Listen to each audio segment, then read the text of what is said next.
Centaur, your kind of company.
Centaur, your kind of company.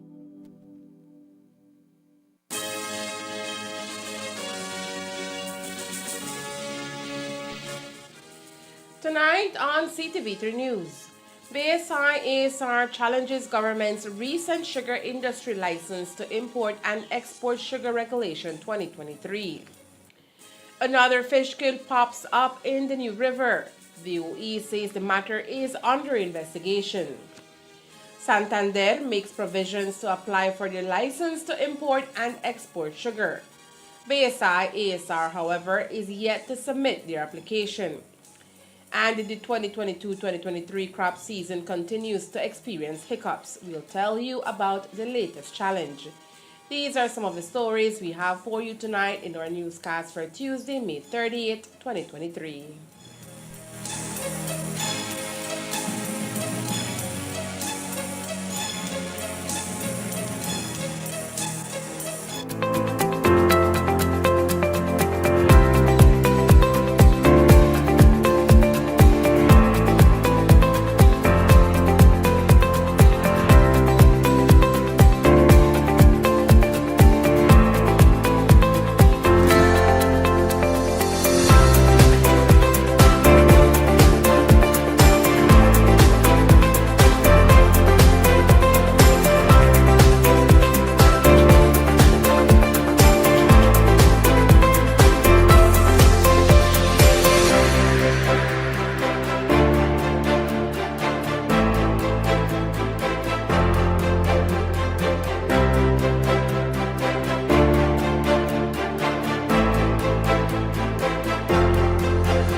Appreciating the reality of aging hospital infrastructure countrywide, while bearing in mind the increasing risk of hurricanes and floods, this UP administration has ramped up efforts to secure capital for new hospital infrastructure to be established in strategic locations. Earlier this year, we were most pleased to secure a $32 million grant from our partner, the Republic of China, Taiwan, to build a new hospital in San Pedro to serve Ambergski and Kikaka. $32 million. Again, the UDP, they claim they put it into their budget for about 3 years, boasting that they will build the San Pedro Hospital. It was never built. It is going to be built by the People's United Party government.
Good evening with your news, also simulcast on Fiesta FM 106.7. I am Joanna Rodriguez.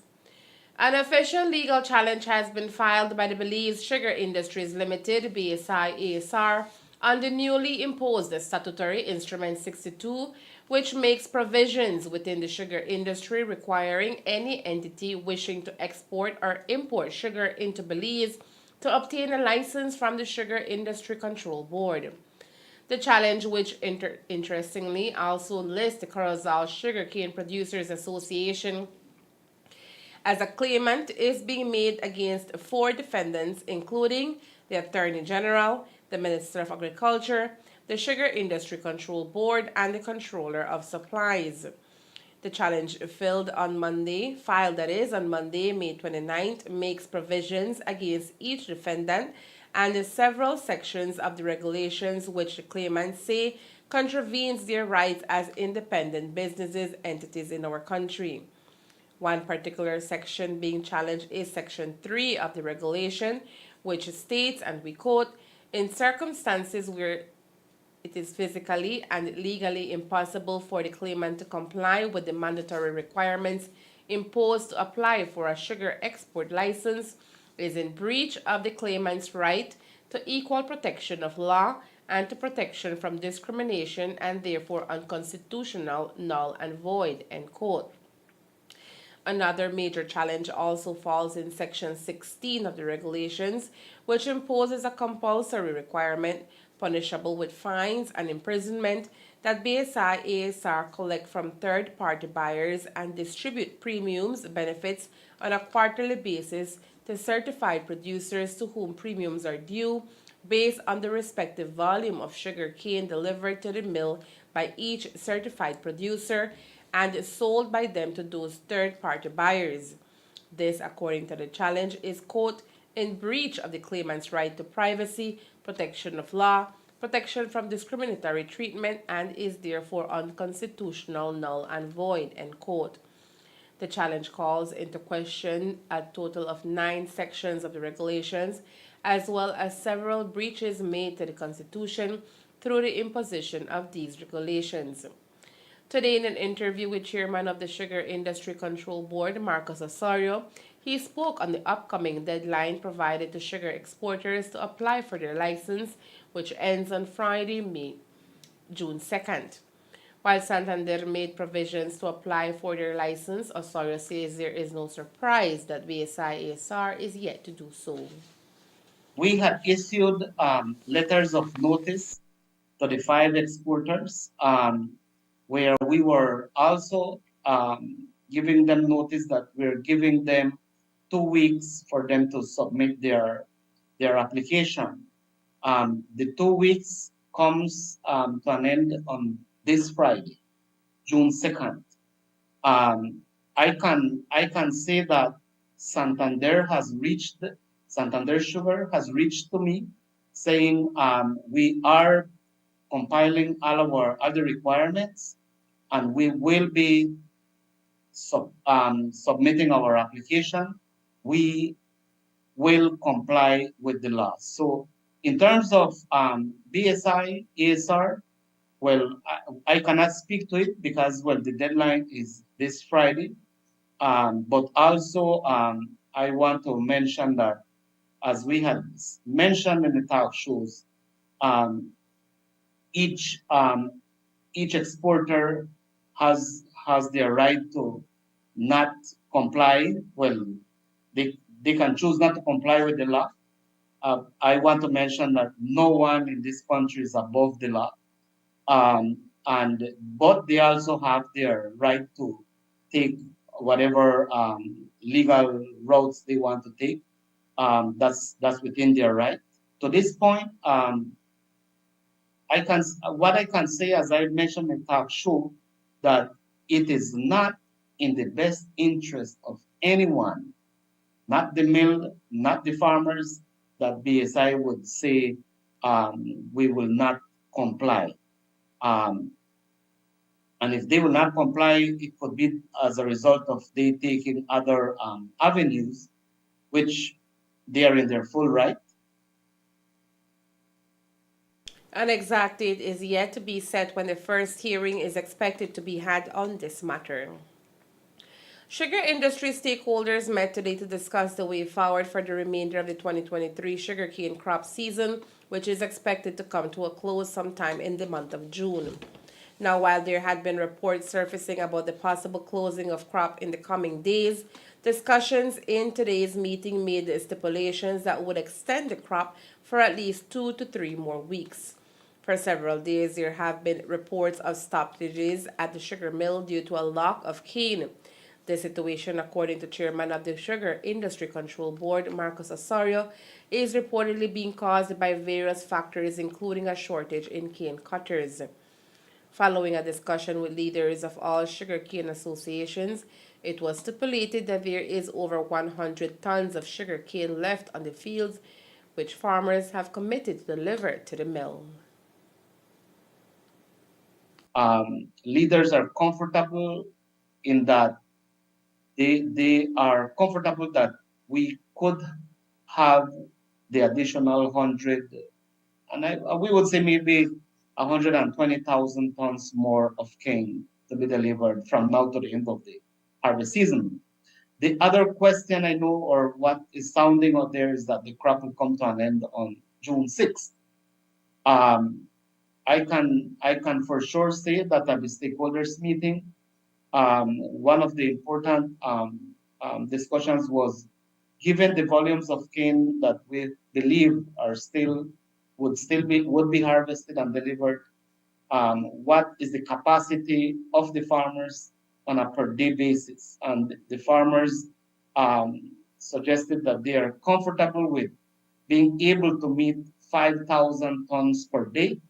So if we use the estimate of 100 or 120,000 tons of cane, when we do the math, we're looking at somewhere around 25 more days of crop. What is important is that farmers make every effort, along with the cane cutters, to harvest as much as possible all the cane that is still out there standing. Um, we are already affected by a drop in production, so we would want that all the cane that is still out there standing can be harvested and delivered. So I think we are, and I think the mill also stressed out that they are interested and would want to mill all the cane that is available. But important also is that the daily supply need to be within a good range for the mill to continue its operations. So generally, it was agreed that the mill will reduce the milling rates to 5,000 tons per day. So we are seeing a crop that could go all the way between the second to the third week of June, um, and hoping that weather conditions continue being favorable so that we can achieve the target. With an estimated cane delivery of just over 1 million tons by the end of this crop season, Osorio says the industry has seen a reduction of 25% in the cane production caused by extreme weather conditions recorded over the last few years. Our production estimate was 1,381,000 metric tons of cane. The best forecast we have at this time is that we would be doing somewhere around a million 50,000 or better, which is telling us, well, there is a reduction of about 25% from the original estimate. Um, and the question would be, why is that? Well, we were affected by two extreme weather events. Um, if you recall, last crop in June, the harvest and delivery were suspended twice in the month of June, which added about 14 days um, due to intense rains and excessive rains. And also important to mention is that from June to November, Northern Belize was experiencing continuous rains. And then right after the rains, we have gone through, and this entire crop has been very dry, and it went to very intense high temperatures, intense dry conditions, and that coupled with waterlogging that happened from the rains of the second half of last year, and then we had pest damage, um, and we can also add to that due to the high prices of the agro inputs, the fertilizers and herbicides, then farmers were unable to do the adequate maintenance to their ratoon fields. So when we add all those factors, is what we estimate that have impacted the production and reason why we are looking at a crop in the best case would get us to about 1,100,000 tons of cane in the best case. But while production saw a significant fall this year, Osorio says hope is not yet lost since the market is experiencing an increase in the price of sugar due to a global fall in production. Globally, there is a global drop in production, which primarily has been attributed to weather conditions. We talk of climate change, and what that is what we are seeing and living today, which was also coupled with the prices of agro inputs as a result of the inflation, etc.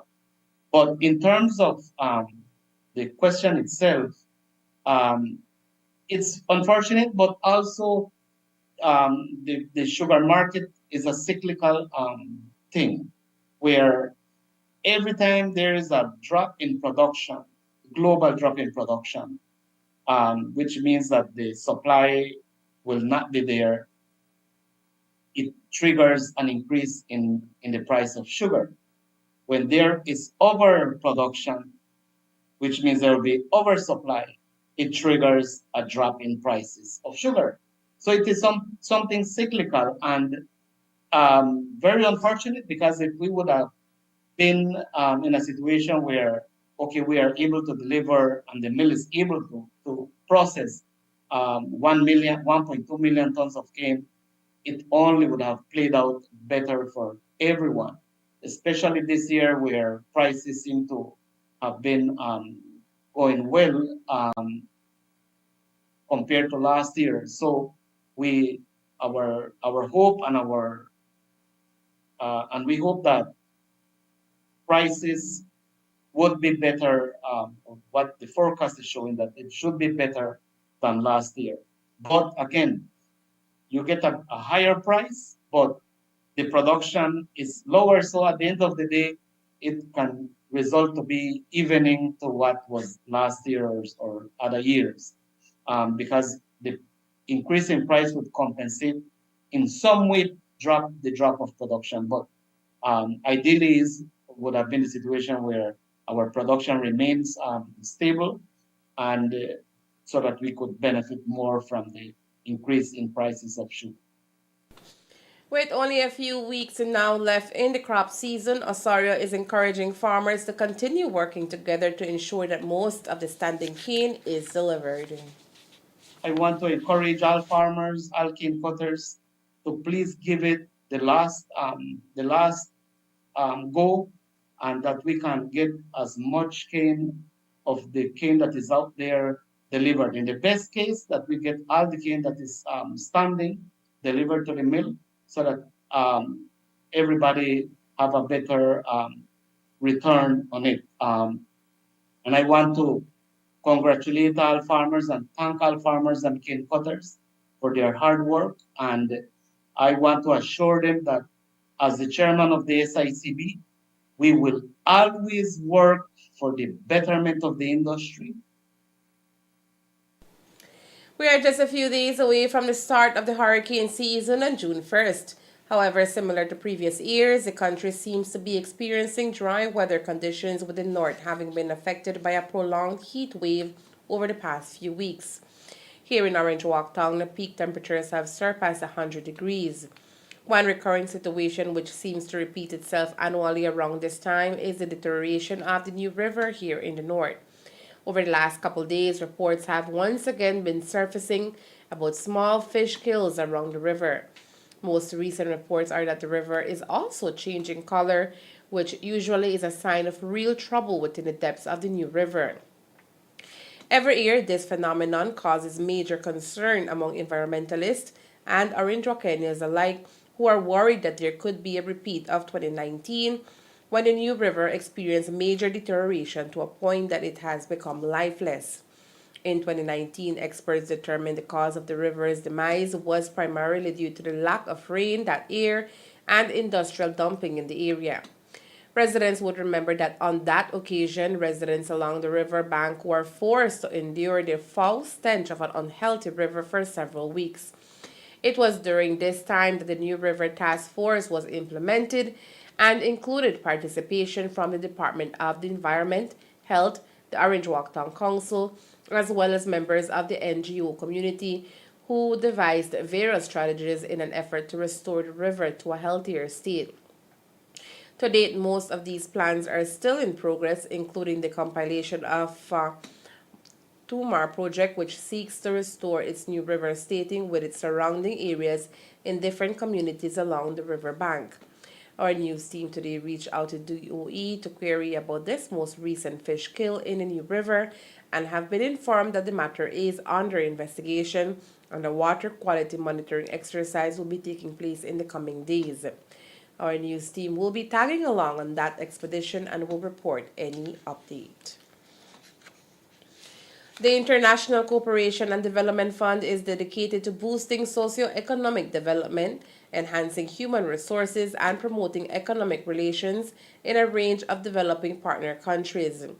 To carry out its mission, the ICDF offers a range of assistance that centers on four core operations. These include lending investment, technical cooperation, humanitarian assistance, and international education and training. In Belize, the ICDF is presently hosting refresher sessions in radiology for doctors who now have a new digitalized equipment to do radiology at the Ministry of Health and Wellness. Its ultimate goal is to use its capabilities to its fullest. A special training scheduled for 2 days is being carried out, and today was day one at the Northern Regional Hospital with doctors from the districts of Corozal and Orange Walk in hopes of strengthening medical image systems in Belize. This project initiative was started by the Ministry of Health like in 2017, and they seek Taiwan's technical advice on improving the medical system in imaging, in medical imaging. So they started discussion with the Taiwan embassy, and then they formed this project, this 4-year project. This training is under the project I just mentioned, and this project helps to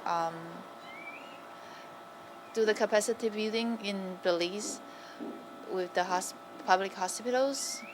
This training is about general X-rays and the X-ray interpretations. It helps the general doctors to have like a refreshment and a better understanding when they're reading the X-ray image. The printout image, the film X-ray, the traditional X-ray, they are easily getting lost, and the image sometimes fade away, so we lose track of the patient's pathology, like the patient's histories. With the digital, we can store the image like in the computer, in a drive for like more than 5 years, 5 to 10 years. Okay. So this helps the doctors to keep track of the patient histories, and we don't lose any image. Through this refresher training, doctors in the Ministry of Health and Wellness are poised to accurately enhance their skills and ultimately correctly diagnose pathologies for patients who visit any MOHW health facility. We have Ms. Beatrice Lai here, along with Dr. Smith, who is a radiologist coming from Taiwan. They are both assisting us in the strengthening of medical imaging studies here in Belize. This is training that is being aimed to assist our medical officers at the northern region, which includes Corozal and Orange Walk. This will assist them in basic knowledge, in strengthening basic knowledge that they already had as a type of refresher so that they can face the imaging and interpret the imaging at an emergency level and at an inpatient level. We went from films to viewing them digitally now. So now we have access to the images through all our systems, our SolPac system. This is the system that is being used so that we can visualize them at any point of entry. So we don't depend on viewing a film only at one place or having to save it at one place. We can have it stored in our computers and any doctor in our institution can view it. Corozal, Orange Walk, and I think, I don't know if in the future we're going to have it accessible to throughout the country. Okay. As a participant today, how has it been since morning? It's been interesting. As I mentioned, it's a refresher. We already have had this type of knowledge imparted to us in our medical training, but a refresher is always great. You can see today we're having general basic information. So basic information so that we can use it at the emergency level, at the inpatient level too. We have only gratitude in our heart for Ms. Beatrice, who is the project manager for the ICDF Taiwan project. They basically, what they are doing basically is strengthening our knowledge throughout Belize. So right now they're going to have a 2-day training in all regions throughout Belize. The North is the first to receive this training to strengthen medical image systems in Belize. Similar 2-day trainings will be done in the other regions of Belize in the near future. Coming up next, heavy rain and strong winds belled the fishing village of Sartaneja. Stay tuned. If you're lucky, no matter what life hands you, you can always count on your closest friends to be there. Oh, thank you. My purse was exhausted. We are all blissfully unaware when our lives are about to change. Life is full of surprises. I'm ready to lose my virginity. Excuse me? I got the list. What list? There's a whole brouhaha at school about this MILF list. For real? Our lunchtime fodder is not usually this lowbrow, I swear. Really? Who have you been eating with? It's a big step up for Che and me. I've been having exit out of grief sex. It's just sex. The world has changed since you've been out there. Men have feelings too. Life's too short not to try something new. And just like that, I realized some things are better left in the past. But maybe not everything.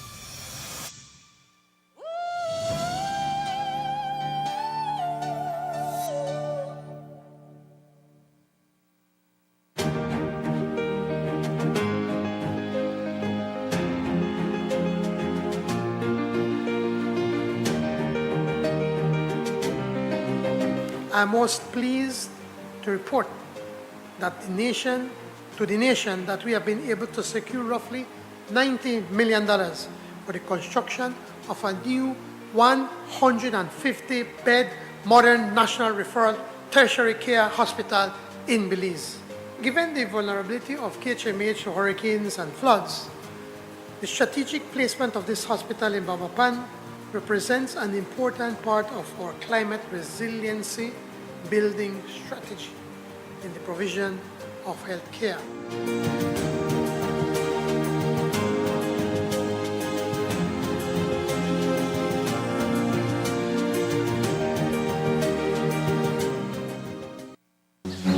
Come on!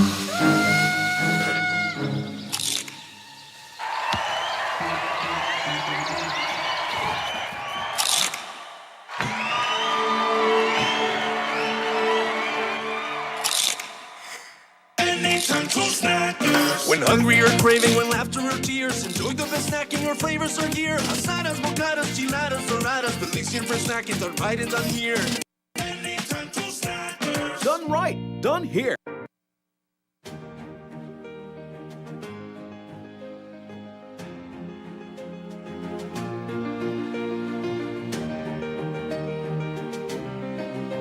Noting the increasing demands for primary, secondary, and tertiary healthcare across the country, our administration has focused heavily on providing the delivery of healthcare services to Belizeans.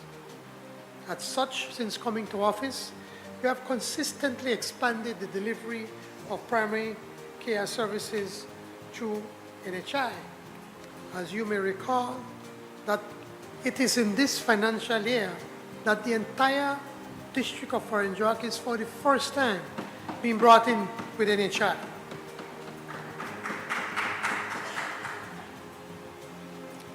Increasing access to up to 40,000 Orangekeños. The year before, with the same budget that the UDP was using in Corozal for a small portion of the district, we expanded the full coverage of NHI in the Corozal district. So presently, we have almost 270,000 people that is going to be covered.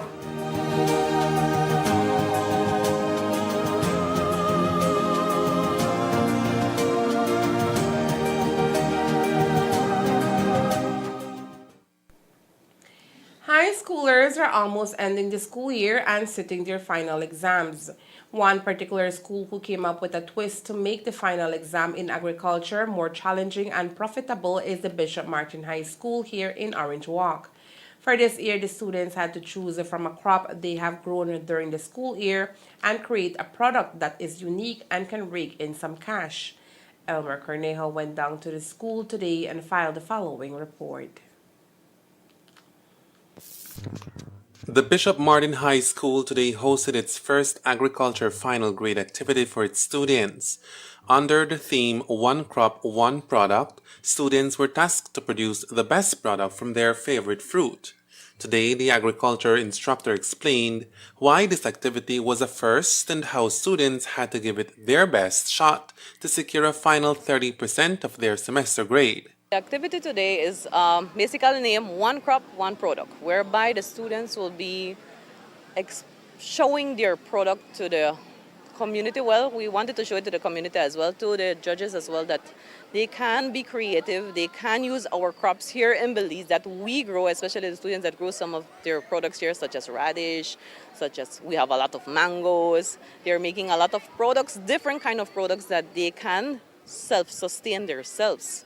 Seeing that already agriculture is very important, we saw it in the pandemic, and this is whereby we here in Bishop Martin High School, we are teaching students that we need to continue promoting agriculture. Do that, it is necessary for us.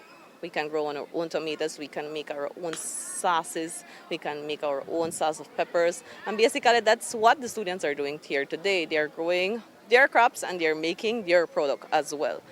Some students also did products for the face products, whereby they helps with the sun, also with pimples, acne.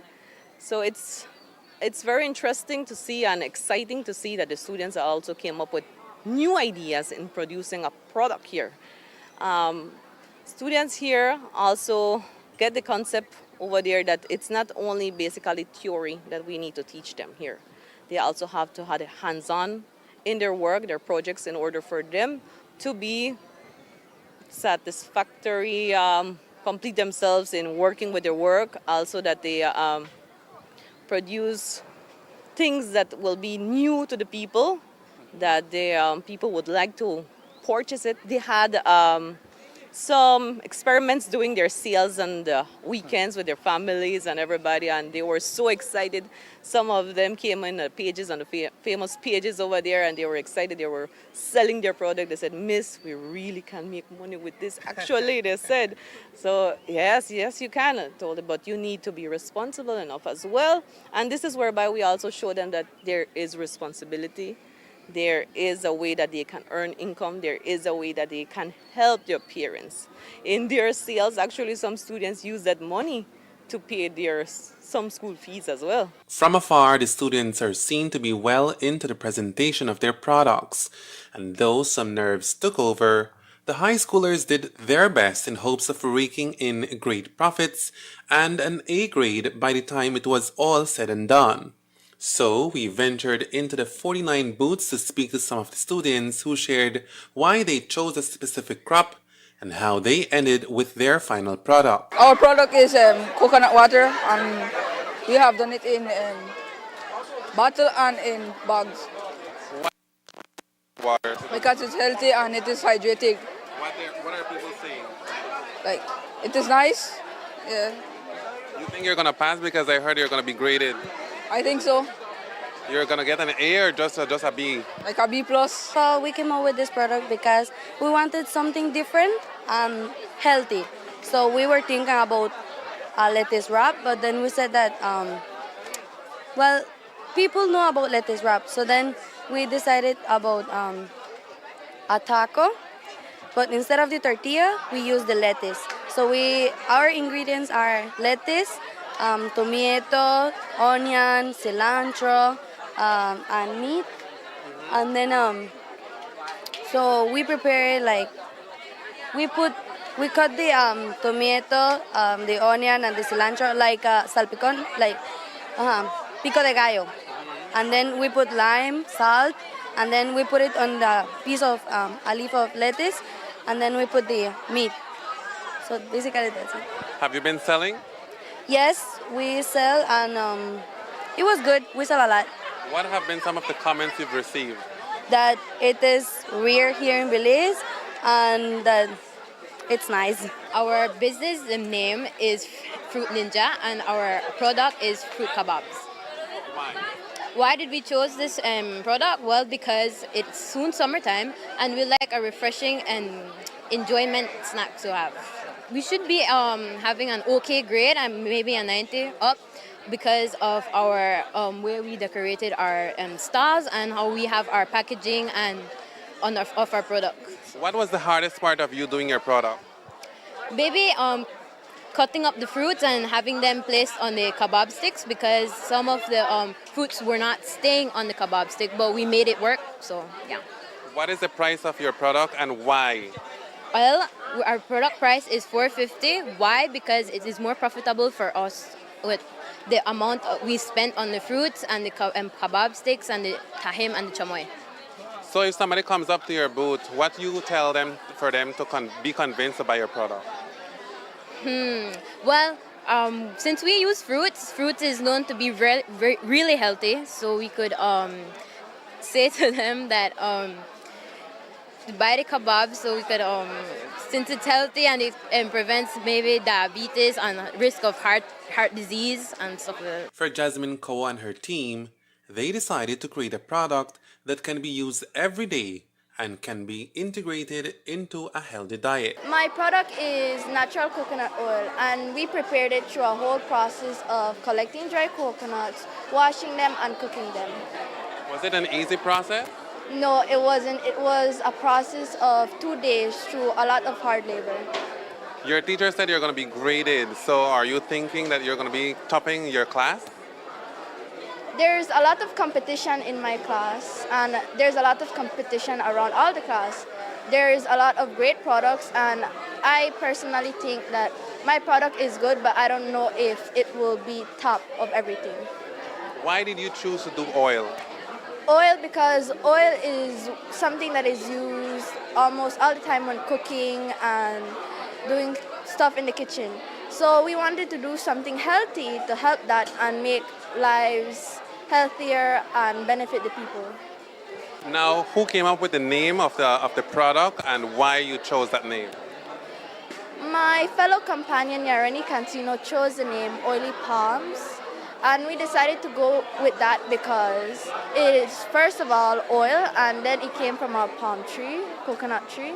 While it was not an easy task for any of the 49 teams, agriculture instructor Corinne Kahl says Today is a success because of the collaborative support between departments at the institution. The agriculture is different, right? We have the field work over there actually that we actually go outside in the fields and start to work our growing our products, starting our beds and everything. The theory, we had a section over there whereby it was taught to them how they can, along with the other teachers here at Bishop Martin High School, we include the other teachers for business, we include the IT teachers, they work together with us, the agriculture teacher as well, we have other agriculture teacher as well. So everybody came together with the content as well to help the students so that they can be ready for today's grand day, so that they can showcase their product and everything. They use the technology as well to promote their products. So all the teachers came in hand and worked with them together to give them the correct amount of information and content for them to be successful today. Thank you to the parents as well. They were very supportive with their children here at Bishop Martin High School. Is the activity going to be some sort of like a finalizing exam grade or? This is their final grade project, or like their exam, replacing their exam for agriculture for Bishop Martin High School. They're doing this as a final project for them. So would you say it's like 30% of your average year? 30% of their average, yes. So it will be used like that instead of the exam. The school intends to have this activity replicated next year as a final exam. Elmer Cornejo, CTV3 News. Last night, residents in the Corozal district were surprised when they had to face the havoc created by a streak storm that eventually turned violent. While the extreme wind belts at high speed did not threaten lives, it did some real damage to property, especially to the fishing village of Sartaneja across the Corozal Bay.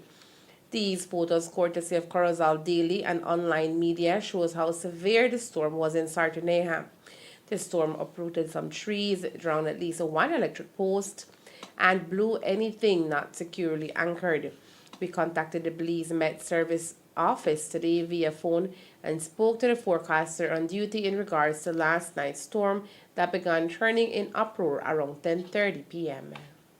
We had surface troughing over the southern Mexico and Yucatan Peninsula, which would have supported some instability. We had extreme heating over inland areas, or I wouldn't use the word extreme, but we did have some high temperatures over inland areas. Over Corozal and Orange Rock, it was in the upper 90s, about 97 degrees Fahrenheit. Apart from that, we did have an upper level trough as well, which would have also supported some instability. However, we do have minimum moisture or water available in the atmosphere, and according to our models, there wasn't anything to indicate very strong thunderstorms occurring. The possibility of activity happening, yes, but not strong thunderstorms. And we do go by our models as an indication of when to put out certain alerts.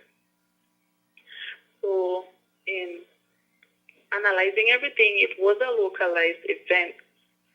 There was a thunderstorm activity did pass over the Corozal and Orange Rock district, and it moved eastward. There were winds recorded up by our stations in the upper 30s, so 40 knots around over the Corozal district, and the possibility due to the strong thunderstorms would have been strong drafts and microbursts occurring, so that led to the event over Sartaneja and parts of Corozal and Orange Rock. Nearby banana and plantain farms also received damage from last night's strong winds. According to forecaster on duty, Krista Rosales, models are suggesting conducive environment for more rain today. Presently, a thunderstorm watch is out for northern Belize. Rosales says we are nearing the hurricane season, so more rains are to be seen eventually. Any storms predicted for later tonight? Well, with the temperatures expected to be higher than yesterday, and we do have some activity already occurring over Mexico, we can expect that the possibility of strong thunderstorm activity occurring over the north namely orange walk and Corozal again, occurring later today. So we have a thunderstorm watch out already and the possibility of strong thunderstorms occurring later. So when the thunderstorms start occurring, then we would up the alert from a watch to a warning. We are in a transition into the wet season, so we have to keep that in mind. So although normally we would expect the wet season to start from maybe early to mid-May, but it's not out of the norm for rain activity to happen later in May or early June. As I said, we are transitioning into the wet season, so rain events, thunderstorm events will start to pick up eventually. While the storm created some panic, residents are glad to be alive and have a story to tell of the storm that came in just before the 2023 hurricane season officially opened. We tried reaching Nemo for comment on the damages incurred during the storm last night, but our calls were unsuccessful. As a footnote to this story, we made checks online on the National Hurricane Center. Our finding was that the NHC has found an area of disorganized showers and thunderstorms associated with a surface through of low pressure interacting with an upper level through over the central Gulf of Mexico. The system has a 20% chance of formation over the next 7 days and is expected to move across the Florida Peninsula. With municipal elections on the horizon, the United Democratic Party, according to their party leader, Shine Barrow, is shaping up their slates in hope of winning more seats under his leadership. In an extensive media press interview, Shine Barrow is claiming victory at the polls already. While the names of candidates are yet to be revealed, Barrow says the party is moving at full speed ahead. At the previous MPC, on April 1st, when I was endorsed to be leader going into the next general elections, immediately we put out the notifications to invite applicants for municipal elections. That was April 3rd, I believe it went out, and we conclude the opening on Wednesday, tomorrow, the 31st. So for the last 60 days, we have been accepting applications, and then we will have a vetting process. We will have a vetting process which has been strengthened and will be much more tedious as we go into the municipal elections. For that exact reason, we have an opportunity to win, I believe, 7 municipalities, at least 5. And that cannot happen without having extremely strong candidates that have much to offer the electorate as far as alternatives. So we cannot afford to drop the ball with these opportunities to take back at least 5 to 7 municipalities. So the vetting process will be tedious over the next 30 days once the invitation opening is closed, and I assure you that as a party, we will make sure that we have the strongest mayoral and councillor candidates in each of the municipalities, even the ones that we will have a difficult time winning. Do you have any names? No, I don't want to prejudice the process. Certainly, as party leader, for anyone to say that I am intervening, the process concludes tomorrow, the 31st, and thereafter, as a party, the leadership will get together along with the vetting committee and look at all of the candidates and make sure that we have the very best candidates. And if we need to go out and attract candidates because the current crop is not suitable, that is exactly what we will do. We will not jeopardize this opportunity for anything. Municipal elections are scheduled for March next year. Presently, the People's United Party holds 65 seats, while the United Democratic Party holds a meager 2 seats out of a total of 67. And that's the news. We invite you to join us for another newscast on Wednesday, May 31st, here on CTV3 and Fiesta FM 106.7. Remember that to read a text version of the news, you can visit our website at CTV3BelizeNews.com. You can also log on to our Facebook page for current stories at facebook.com/CTV3 Belize News or our YouTube channel at CTV3 News BZ. Remember to wash your hands and remain safe. From all of us here at CTV3 News, thank you for watching and listening. Good night.